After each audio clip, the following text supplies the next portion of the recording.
Hi friends, అందరికీ నమస్కారము. ఈరోజు అయితే నేను ఈ వీడియోలో మనము వైభవలక్ష్మి వ్రతము ఎలా చేసుకుంటామో చెప్తాము. ఇది నేనైతే చాలా ఇయర్స్ నుండి చేస్తున్నాను. ఇయర్లీ వన్స్ అయితే ఖచ్చితంగా చేస్తాము. సో ఇప్పుడు దీనికి నియమాలు ఏంటి అంటే ఎలా పాటించాలి ఏంటి అనేది వివరిస్తాను. ఇది చాలా సులభం. అంటే ఇక్కడ మనకి బుక్లో నేను చూపిస్తున్నాను కదా, ఇలా అయితే మనకి శ్రీ యంత్రం ఉంటుంది. సో మీకు ఎవరైనా బుక్ ఇస్తే అందులోని శ్రీ యంత్రాన్ని తీసుకోవచ్చు మీరు. లేదు అంటే మీరు ఒకటి కొత్త బుక్ కొనుక్కొని అయినా అందులోని శ్రీ యంత్రాన్ని తీసుకొని మనం ఆ పేజీని కట్ చేసి బయట ఫోటో ఫ్రేమ్స్ చేపిస్తారు కదా, సో వాళ్ళ దగ్గర మనము ఫోటో ఫ్రేమ్ చేసుకోవాలి. అది ఎలాగో చూపిస్తాను మీకు. ఇక్కడ మేము చేపించుకున్నాం కదా, ఇలా ఒకటి శ్రీ యంత్రాన్ని మనం ముందుగా చేపించుకొని పెట్టుకోవాలి. సో దీనికి పాటించవలసిన నియమాలు చెప్తాను. మనకి వైభవలక్ష్మి వ్రతం అనేది ఎవరైనా చేయవచ్చు. సో ఇది మగవాళ్ళు అయినా చేయవచ్చు, లేదా ఆడవాళ్ళు అయినా చేయవచ్చు. ఈ వ్రతాన్ని మనము శుక్రవారం రోజు చేయాలి. అంటే శుక్రవారం రోజు సాయంత్రం కాలం చేయాలి. అది కూడా మనము 6:30 నుండి 9:30 లోపల ఈ పూజ అనేది మనము పూర్తి చేయాలి. దీన్ని మనము సొంత ఇళ్ళల్లో చేయొచ్చు, అద్దె ఇళ్ళల్లో చేయొచ్చు, లేదంటే మనం బిజినెస్ చేస్తాం కదా అక్కడ వ్యాపారం స్థలాల్లో చేయొచ్చు, లేదంటే లక్ష్మీదేవి గుడుల్లో చేయొచ్చు, సముద్ర తీరాన చేయొచ్చు, ఆరు బయట చేయొచ్చు. మీ వీలుని బట్టి మీరు ఎక్కడైనా కానీ దీన్ని చేయవచ్చు. దీనికి మనము ఇంకా ఎంత శుచిగా ఉంటే అంత మీకు ఫలితం అనేది లభిస్తుంది. ఇది మనము చేసేటప్పుడు శుక్రవారం రోజు ప్రొద్దున్నే తలస్నానం చేయాలి. మనము ఇల్లంతా ఫస్ట్ నీట్గా క్లీన్ చేసుకొని స్టవ్ కానీ అన్నీ కడుక్కొని మనము తలస్నానం చేసిన తర్వాత శుక్రవారం రోజు అప్పుడు మనం ప్రొద్దున నార్మల్గా పూజ చేసుకోవాలి. దాని తర్వాత మనం అయితే ఉపవాసం ఉండాలి. సాయంత్రం వరకు ఉపవాసం ఉండేసి మీరు సాయంత్రము అన్నము కానీ ప్రసాదం కానీ స్వీకరించవచ్చు. సో సాయంత్రం వరకు ఉపవాసం ఉంటే మంచిది. లేదు మేము ఉండలేము, మాకు ఏజ్ ఎక్కువైంది, సో మేము నీరసించుతాము అనుకునే వాళ్ళు మాత్రము ఒక పూట పండ్లు కానీ ఇంకా టిఫిన్ కానీ తినొచ్చు. ఈ పూజ చేసే రోజు కానీ మనము మద్యం, మాంసం, మందు వీటన్నింటికి దూరంగా ఉండాలి. అలాగే పగటి పూట నిద్ర కూడా పనికిరాదు. దీన్ని అయితే నార్మల్గా 4, 6, 8, 9, 11, 21 వారాలు చేస్తారు. మీ వీలుని బట్టి మీకు 4 వారాలు అయిందనుకుంటే 4 వారాలు పూజ చేసి 5వ వారం ఉద్యాపన చేసుకోవచ్చు. 6 వారాలు దాదాపు అయితే 4, 11, 21 ఎక్కువ చేసేవాళ్ళు అయితే ఈ వారాలు అయితే చేస్తారు ఎక్కువగా. మనము ఫస్ట్ పూజ స్టార్ట్ చేసిన తర్వాత మనకి ఫస్ట్ కంటిన్యూస్గా 3 శుక్రవారాలు అనేటివి పడాలి. అంటే ఈ 3 శుక్రవారాలు మీరు కంటిన్యూస్గా ఫస్ట్ శుక్రవారం, సెకండ్ శుక్రవారం, థర్డ్ శుక్రవారము పూజ చేయాలి. తర్వాత 4వ శుక్రవారం మీకు పడకపోయినా అంటే పీరియడ్స్ వచ్చినా లేదంటే ఎటన్నా వెళ్ళినా కానీ దాన్ని స్కిప్ చేయొచ్చు. కానీ 3 శుక్రవారాలు మాత్రం కంటిన్యూస్గా పడాలి. లేదంటే మళ్ళీ మీరు మొదటి నుండి చేయాల్సి ఉంటుంది. సో అందుకని మీకు పీరియడ్స్ అయిపోయిన వెంటనే శుక్రవారం స్టార్ట్ చేశారనుకోండి, కరెక్ట్గా మీకు 3 శుక్రవారాలు అనేటివి పడతాయి. తర్వాత 4వ శుక్రవారం మీరు వదిలేసుకున్నా కానీ 5వ శుక్రవారాన్ని 4వ శుక్రవారంగా కౌంట్ చేసుకొని 4 శుక్రవారాలు అయిపోయిన తర్వాత 5వ శుక్రవారం ఉద్యాపన చేయాలి. అంటే ఒక 5గురు ముత్తైదువులను పిలిచి వాటికి రగ్గి గుడ్డ అన్నీ ఇచ్చేసి మనము వాయనం అనేది ఇవ్వాల్సి ఉంటుంది.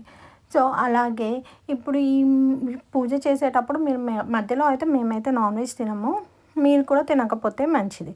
ఇది వచ్చేసి మనకి వైభవలక్ష్మి బుక్. మీకు ఎవరైనా పూజ చేసిన వాళ్ళు ఇస్తే కనుక మీరు దాన్నే చదువుకోవచ్చు. లేదు అనుకుంటే పూజా స్టోర్లో మనకి ఎక్కడైనా కానీ వైభవలక్ష్మి పుస్తకం అంటే ఇస్తారు. సో మీరు పూజా స్టోర్లో తీసుకొని అయినా కానీ వైభవలక్ష్మి వ్రతాన్ని స్టార్ట్ చేయవచ్చు. ఇదైతే మేమైతే చేసినప్పటి నుండి చాలా బాగా అయింది. సో మేము చేసినప్పుడు చాలామందికి ఇచ్చాము, వాళ్ళు కూడా చేశారు, వాళ్ళకి కూడా బాగా అయింది అని చెప్పారు. నేనైతే ఇప్పుడు ఈ బుక్ తీసుకున్నాను. ఇందులో కూడా మనకి చాలా రకాలు ఉంటాయి. సో మీరు ఏ బుక్ అయినా కానీ తీసుకోవచ్చు. ఇది ఇలా ఉంది, ఇంకోటి వేరే ఉంది అని కాదు. ఇప్పుడు మేము తీసుకున్న బుక్ అయితే, నాకు ఇచ్చిన బుక్ అయితే ఇలా ఉంటుంది. మనకు ఫస్ట్ అష్టలక్ష్ముల గురించి ఉంటుంది, తర్వాత యంత్రం ఉంటుంది, తర్వాత వచ్చేసి మనకి ఒక కథ ఉంటుంది. కొన్ని బుక్స్లో అయితే మనకి ఉద్యాపన అనేసి హారతి అండ్ అవన్నింటికి ఏమేమి శ్లోకాలు చదవాలో ఆ శ్లోకాలు కూడా ఉంటాయి. నేను తీసుకున్న బుక్లో మాత్రము మనకి కథ ఉంటుంది, నార్మల్గా హారతి ఉంటుంది. అంటే దీనికి ఏదో ఎక్కువ ఖర్చు పెట్టి మనము ఎక్కువ చేయాల్సిన అవసరము ఏమీ ఉండదు. సో ఇంట్లోనే మనము నార్మల్గా పూజ చేసుకోవచ్చు. పూజ ఎలా చేస్తామో అలాగే చేయొచ్చు. ఐదో శుక్రవారం కూడా మీకు వీలైతేనే ఒక 5గురికి భోజనాలు పెట్టండి. భోజనాలు పెడితే మాత్రం చాలా మంచిది. లేదు అనుకుంటే వాళ్ళకి కొంచెం పరమాన్నం అయినా పెట్టి ఇవ్వచ్చు ప్రసాదంగా. ఇక్కడ మీకు చూపిస్తున్నది ఇంకొక బుక్. ఇందులో వచ్చేసి మనకి నేను ఇంతకుముందు చెప్పాను కదా మీకు హారతి ఎలా ఇవ్వాలి అండ్ ఉద్యాపన, అలాగే 108 సూత్రాలు, ఇవన్నీ ఉంటాయి మనకి ఇందులో. ప్రతి దానికి శ్లోకం ఉంది చూడండి. ఇలా ప్రతి దానికి శ్లోకం ఉంటుంది. మనము తెలుగు అంత సాంస్క్రిట్ అవన్నీ చదవలేము కాబట్టి బెటర్ మీరు నార్మల్గా ఉన్నది తీసుకుంటే ఓకే. లేదు మాకు ఇది వేరే వాళ్ళు ఎవరైనా పూజకి ఇచ్చారు అని అనుకుంటే మీరు అదైనా చదువుకోవచ్చు. ప్రతి బుక్లోనూ ఇలా ఉంటుంది శ్రీచక్రం. ఆ శ్రీచక్రాలు కూడా ఒక్కొక్క బుక్లో చక్రం అనేది సేమే ఉంటుంది మీకు, కానీ కలర్ మాత్రము కొన్నిట్లలో ఒకలాగా ఉంటాయి, ఇంకొక దాంట్లో ప్రింట్ అనేది ఒక్కటే చేంజ్ ఉంటుంది. ఇందులో మీరు చూసినట్టు మీకు కథ ఉంటుంది. శీల, సుశీల, గుణశీల, విశాల కథ ఉంటుంది. ఇప్పుడు పూజకు కావాల్సినవి పసుపు, కుంకుమ, కర్పూరం, వత్తులు, కొబ్బరి నూనె, తమలపాకులు, వక్కపొడి, కొబ్బరికాయ, అలాగే తీపి ప్రసాదం, చక్కెర లేదా బెల్లము, అలాగే కలశము, విడి పూలు, వైభవలక్ష్మి యంత్రము, ఎర్రని పూలు ఉండాలి, ఎర్రవి రవిక, అక్షంతలు, గంధము, ముందు కూర్చోడానికి పీట, ఉద్దరణి, నీళ్ళు, అలాగే మామిడాకులు, అగ్గిపెట్ట, గంటె, అగరబత్తి, సాంబ్రాణి. ఇప్పుడు ఇక్కడ నేను చూపించినట్టుగా ఒక ముందు పీట వేసుకోండి. పీట వేసుకొని దానిపైన పసుపుతో ముగ్గు వేసుకొని దానిపైన ఎర్రని రవిక గుడ్డ అంటే బ్లౌజ్ పీస్ పరిచి దాని మీద కొన్ని బియ్యం పోసి ఆ బియ్యం పైన ఇలా నీళ్ళతో నిండిన రాగి చెంబుని పెట్టాలి. పెట్టి అందులో కొంచెం పసుపు, కుంకుమ వేసేసి మనం ఇలా తమలపాకులు 8 వాటిపైన పెట్టి దానిపైన ఒక చిన్న స్టీల్ గిన్నె పెట్టాలి. నాన్ వెజ్ వాడింది అయితే తీసుకోకండి, వీలైతే కొత్తది తీసుకోండి. అందులో ఒక బంగారు నగ లేదా వెండిది, లేదు అనుకుంటే ₹1 నాణాన్నైనా పెట్టుకోవచ్చు. ఇలా 2 తమలపాకుల పైన మనము వినాయకుడిని అంటే పసుపు ముద్ద చేసి గౌరమ్మని పెట్టుకోవాలి.